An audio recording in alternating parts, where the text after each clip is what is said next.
Jelly media میں آپ سب کو ایک بار پھر خوش آمدید۔ آج ہم آپ کے ساتھ شیئر کریں گے مسیحیت کے حوالے سے چند اہم اور بہت ہی دلچسپ اور حیرت انگیز باتیں جو شاید آپ کو پہلے معلوم نہ ہوں۔ تو چلے شروع کرتے ہیں مسیحیت کے حوالے سے چند دلچسپ مگر حیرت انگیز معلومات۔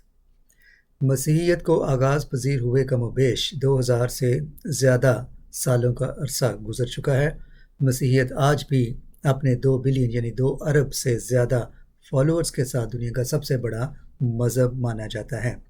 گویا دنیا کی کل آبادی کا 1/3 حصہ مسیحیت کے پیروکار لوگوں پر مشتمل ہے، یعنی دنیا کا ہر تیسرا شخص مسیح پر ایمان رکھتا ہے۔ مسیحیت کے 3 بڑے گروہ ہیں، جیسے کہ آپ میں سے اکثر جانتے ہیں۔ سب سے بڑا گروہ کیتھولک چرچ ہے، جس کے فالوور تقریباً 1.5 بلین یعنی 1.5 ارب کے قریب ہیں، اور اس کے بعد پروٹسٹنٹ فرقہ ہے جس کے فالوورز تقریباً 1 بلین یا 1 ارب کے قریب ہیں، اور اس کے بعد تیسرا بڑا فرقہ ہے ایسٹرن آرتھوڈاکس یا اورینٹل آرتھوڈاکس، مشرقی راسخ العقیدہ کرسچن چرچ، جس کے فالوورز تقریباً 300 ملین سے زیادہ ہیں۔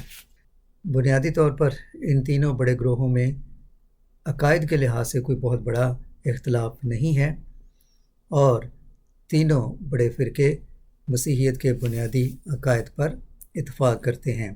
دنیا بھر میں تقریباً 40 سے زیادہ ممالک ایسے ہیں جن کا سرکاری مذہب مسیحیت ہے۔ اس کے علاوہ تقریباً 100 سے زیادہ ممالک ایسے ہیں جو اپنے تاریخی لحاظ سے، ثقافتی لحاظ سے، یعنی اپنے کلچر کے اعتبار سے مسیحی ممالک کہلاتے ہیں۔ آرمینیا تاریخ کا سب سے پہلا ملک تھا جس نے 301 عیسوی میں ہی مسیحیت کو اپنا سرکاری مذہب بنا لیا تھا، یعنی کہ 301 میں آرمینیا نے مسیحیت کو اپنا اسٹیٹ ریلیجن ڈکلیئر کر دیا تھا۔ آرمینیا میں مسیحیت کا پیغام پہلی صدی میں ہی خداوند یسوع المسیح کے شاگرد برتلمائی نے پہنچایا تھا۔ اس کے علاوہ تدی یعنی تھیڈیس اور سینٹ جوڈ نے بھی آرمینیا میں مسیحیت کا پرچار کیا۔ مسیحیت قبول کر لینے کے بعد 313 عیسوی میں ایمپرر کانسٹنٹین نے روم اور تمام رومی سلطنت کو مسیحی بادشاہت یعنی اس زمانے کی کرسچنڈم قرار دے دیا۔ بر اعظموں میں یورپ کے تقریباً تمام ممالک مسیحی ممالک ہی کہلاتے ہیں۔ امریکہ دنیا کا سب سے بڑا مسیحی ملک ہے، جہاں تقریباً 250 ملین لوگ مسیحیت کے پیروکار ہیں، یعنی کہ تقریباً 77% امریکی اپنا مذہب مسیحی بتاتے ہیں۔ سب سے کم مسیحی ایک چھوٹے سے ملک ویسٹرن صحارا میں ہیں، جہاں مسیحیوں کی کل آبادی 1000 سے بھی کم ہے۔ انگلستان میں سب سے پہلا مسیحی ہونے والا شخص سینٹ ایلبنی تھے، انہیں 305 میں شہید کر دیا گیا۔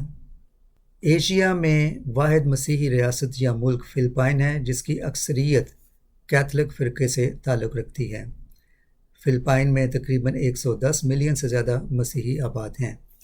ایشیا کا دوسرا بڑا مسیحی ملک، ذرا سوچئے کون سا ہے؟ آپ کو یقیناً سن کر حیرت ہوگی۔ ایشیا کا آبادی کے لحاظ سے دوسرا سب سے بڑا ملک چائنا ہے، اور جس کے بارے یہ کہا جاتا ہے کہ 2050 تک چائنا آبادی کے لحاظ سے دنیا کا سب سے بڑا مسیحی ملک ہو سکتا ہے۔ چائنا گو کے کمیونسٹ ہیں اور وہاں مذہب پر پابندی ہے، اور سب سے زیادہ ایتھیسٹ وہاں ہیں، لیکن چائنا میں ہی سب سے زیادہ خفیہ یا انڈر گراؤنڈ چرچز بھی پائے جاتے ہیں۔ انڈیا میں تقریباً 30 ملین مسیحی آباد ہیں۔ یروشلم مسیحیوں کا مقدس شہر ہے، اور اسرائیل میں مسیحیوں کی تعداد بہت کم ہے، یعنی کہ وہاں صرف 2% لوگ مسیحی ہیں۔ یوں خداوند یسوع مسیح کا قول جو کہ متی 13 باب کی 57 آیت میں ہے کہ نبی اپنے شہر میں یا اپنے ملک میں عزت نہیں پاتا، اسرائیل کے حوالے سے 100% سچ ثابت ہوتی ہے۔ آبادی کے فیصد اعتبار سے مشرقی تیمور یعنی کہ ایسٹ تیمور سب سے بڑا مسیحی ملک بنتا ہے، جہاں 99.1% مسیحی ہیں، اور ان کی اکثریت کیتھولک فرقے سے وابستہ ہے۔ آبادی کے لحاظ سے صومالیہ میں صرف 0.01 اور افغانستان میں صرف 0.2 مسیحی آباد ہیں۔ مسیحیت اپنے آغاز سے ہی دنیا کا سب سے زیادہ پرسیکیوٹڈ ریلیجن رہا ہے۔ مسیحیت کے آغاز سے لے کر آج تک 100 ملین یعنی 10 کروڑ سے زیادہ لوگ مسیحیت کی خاطر اپنی جان کی بازی ہار چکے ہیں، لیکن مسیحیت ثابت قدمی سے آج بھی رواں دواں ہے اور خاص طور پر افریقی ممالک اور چائنا میں بڑی تیزی سے پھیل رہی ہے۔ مسیحیت کے ساتھ وابستہ لفظ چرچ، جسے عام طور پر عبادت گاہ یا ایک عمارت جسے گرجا گھر اردو میں کہتے ہیں سمجھا جاتا ہے، لیکن در حقیقت لفظ چرچ کے معنی کوئی عبادت گاہ یا بلڈنگ نہیں ہے، بلکہ چرچ کے معنی ہے ایمانداروں کا، یعنی خاص طور پہ مسیحی ایمانداروں کا گروہ، یعنی کہ a body of Christian believers.